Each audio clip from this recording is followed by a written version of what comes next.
Everyone, welcome to achievers. मेरा नाम है मेघा जायसवाल। आज के वीडियो में हम डिस्कस करने वाले हैं थ्योरीज ऑफ इंटेलिजेंस, यानी आपकी बुद्धि के सिद्धांत के बारे में डिस्कशन करेंगे। इससे पहले एक वीडियो अपलोड हो चुकी है जिसमें हमने इंटेलिजेंस के विषय में पढ़ा था, कुछ एरिया जहां पर हम इंटेलिजेंस को डिफाइन करते हैं उनके विषय में हमने पढ़ा था। साथ ही साथ हमने फैक्टर्स पढ़े थे जो आपकी इंटेलिजेंस को अफेक्ट करते हैं। तो आज हम शुरू करेंगे आपकी थ्योरीज, और इसमें आपकी सीरीज में बहुत सारे वीडियोस आएंगे जिसमें हम अलग अलग तरह की थ्योरी डिस्कस करेंगे। चलिए आज के वीडियो के साथ स्टार्ट करते हैं। सबसे पहली थ्योरी देखिए, हम पढ़ेंगे वन फैक्टर, जिसे आप यूनिफैक्टर थ्योरी, यूनिटरी थ्योरी या मोनार्किक थ्योरी भी कहते हैं। ठीक है, एक कारक सिद्धांत है ये बुद्धि का, और ये जो है सबसे ओल्डेस्ट है, सबसे पुरानी थ्योरी है आपकी इंटेलिजेंस की। अगर किसी साइकोलॉजिस्ट को आप इससे जोड़ना चाहें, आप एल्फ्रेड बिने का नाम ले सकते हैं, और भी जो आपके पुराने साइकोलॉजिस्ट थे वो इसको फेवर करते थे या इस थ्योरी का समर्थन करते थे। एल्फ्रेड बिने को हम कहेंगे, एल्फ्रेड बिने का नाम इससे आप जोड़ सकते हैं।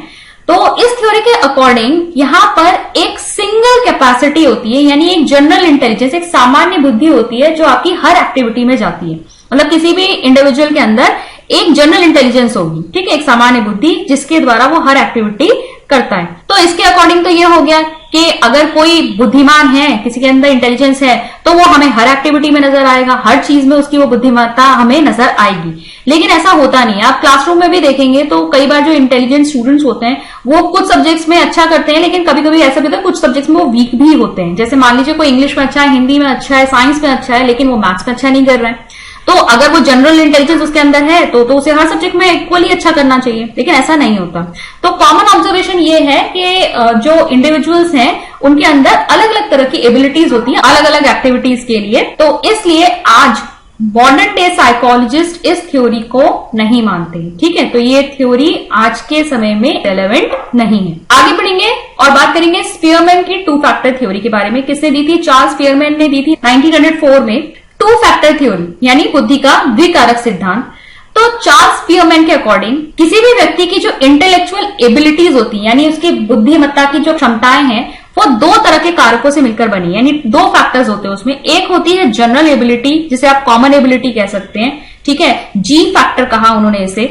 और दूसरी होती है आपकी स्पेसिफिक एबिलिटीज, जिसे आप विशिष्ट क्षमता कहेंगे। तो एक होती है सामान्य क्षमता, दूसरी होती है आपकी विशिष्ट क्षमता। जो सामान्य क्षमता होती है वो यूनिवर्सल है और इनबॉर्न एबिलिटी है, मतलब जनरल एबिलिटी किसी भी इंडिविजुअल में बाय बर्थ प्रेजेंट होती है, यानी जन्म से ही उसके अंदर होती है। जबकि जो स्पेसिफिक एबिलिटी है वो बाद में एनवायरमेंट से एक्वायर की जाती है, यानी धीरे धीरे वो व्यक्ति सीखता है, अर्जित करता है। तो जो स्पेसिफिक एबिलिटी होती है वो अलग अलग एक्टिविटी से जुड़ी हुई होती है, यानी किसी एक पर्टिकुलर टाइप की एक्टिविटी में उसी से रिलेटेड जो विशिष्ट तरह की एक क्षमता है वो वहां काम आएगी। ठीक है, और एक जनरल एबिलिटी तो आपकी हर जगह ही काम आती है, हर एक एक्टिविटी में जाती है। अगर इसे एक डायनामेटिक फॉर्म में हम रिप्रेजेंट करना चाहें तो आप देख सकते हैं ये तो है आपकी जनरल इंटेलिजेंस जो हर काम में चलेगी। मान लीजिए अगर आपके पास 1 2 3 4 टास्क अगर आपके सामने है, तो जो जनरल इंटेलिजेंस है वो तो आपकी सभी में जा रही है, लेकिन हर काम के लिए आपकी स्पेसिफिक एबिलिटीज होगी। तो टास्क 1 है तो उसमें आपकी S1 एबिलिटी जा रही है, टास्क 2 में S2, टास्क 3 में S3, इस तरीके से टास्क 4 में S4। अगर आप टोटल एबिलिटी या टोटल इंटेलिजेंस अगर किसी इंडिविजुअल की देखेंगे, जिसे ए से रिप्रेजेंट किया गया,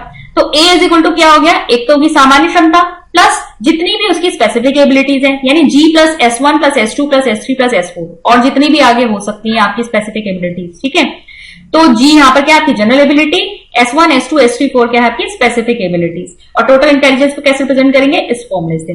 देखिए सीटेट में कई बार आपका क्वेश्चन पूछा जा चुका है कि स्पीयरमैन की टू फैक्टर थ्योरी में G क्या रिप्रेजेंट करता है, तो आपको पता होना चाहिए G क्या है? जनरल एबिलिटी या जनरल इंटेलिजेंस। ठीक है, सामान्य क्षमता या सामान्य बुद्धि। और S क्या होता है? Specific ability. अगर हम क्रिटिसिज्म की बात करें कि आलोचना क्या आई इस थ्योरी के अगेंस्ट, तो सबसे पहली बात तो ये है कि स्पीयरमैन ने कहा कि भाई जो हमारी बुद्धि है वो दो कारकों से मिलकर बनी है, two factor, G and S।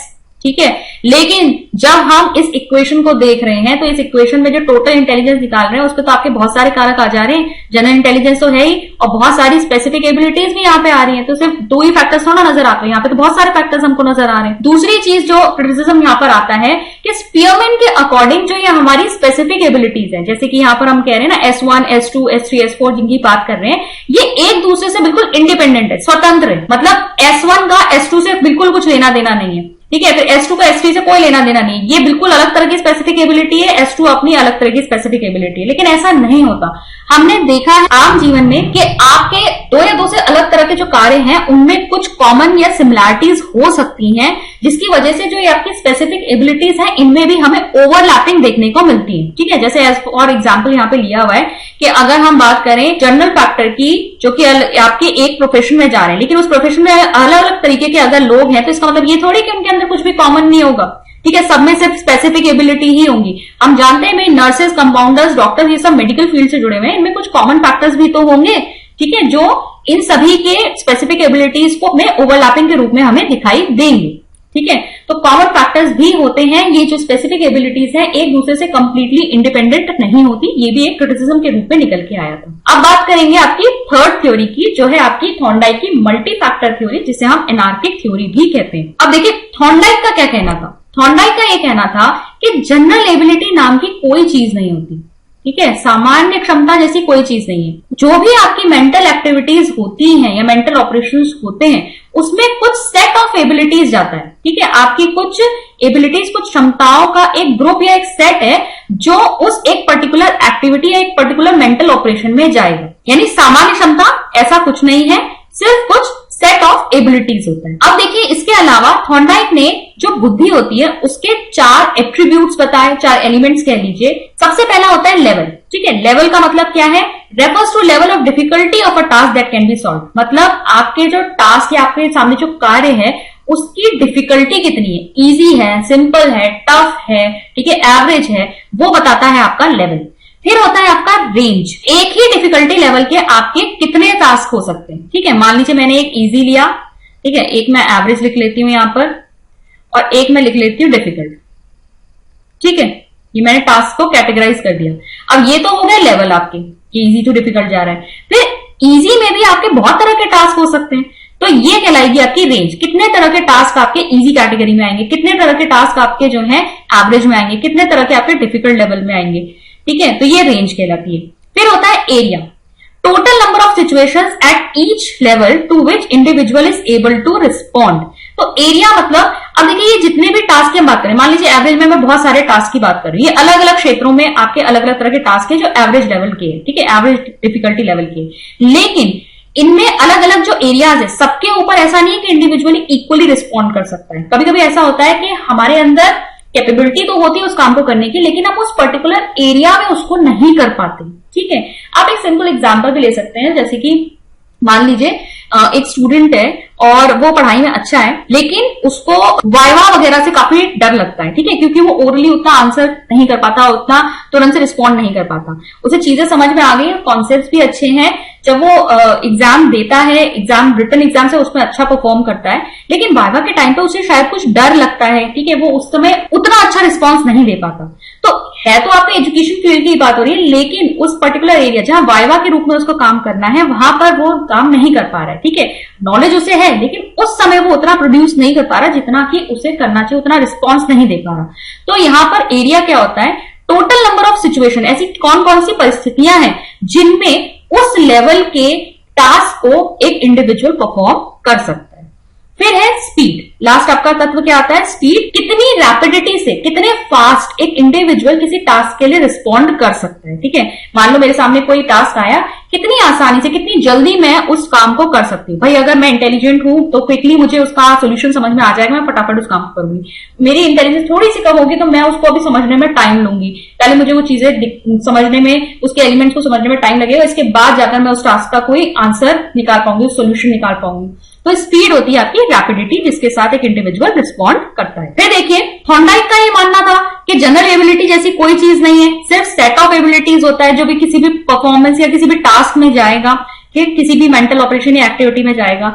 लेकिन हम ये देखते हैं कि एक पॉजिटिव रिलेशनशिप होता है आपका किसके बीच में? अगर एक फील्ड में ब्राइटनेस है तो वो दूसरे फील्ड में भी नजर आती है। ठीक है, अगर कोई व्यक्ति जो है किसी एक क्षेत्र में बहुत अच्छा करके दिखा रहा है, उसकी बुद्धिमत्ता उसमें हमें दिखाई दे रही है, तो वो हमें किसी दूसरे क्षेत्र में भी दिखाई देगी। थोड़ा बहुत कोरिलेशन यहाँ पर होता है, यानी कुछ तो कॉमन फैक्टर होगा ही इन टास्क के बीच में।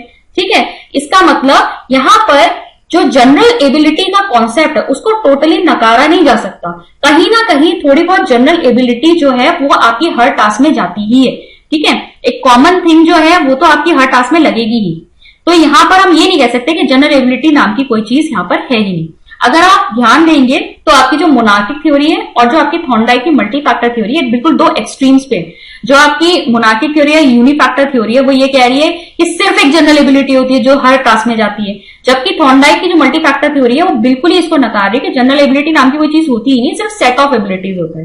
हाँ, स्पीयरमैन की थ्योरी में ये दोनों चीजें थोड़ी कंबाइन होती है कि भाई जनरल एबिलिटी भी है और स्पेसिफिक टास्क से जुड़ी स्पेसिफिक एबिलिटी भी है। थॉर्नडाइक की बात में हम एक और चीज यहाँ पर मैं आपको रिवाइज करवा देती हूँ। थॉर्नडाइक ने आपके एरियाज ऑफ इंटेलिजेंस भी दिए हैं, जिनके बारे में हमने पिछले वाले वीडियो में पढ़ा था।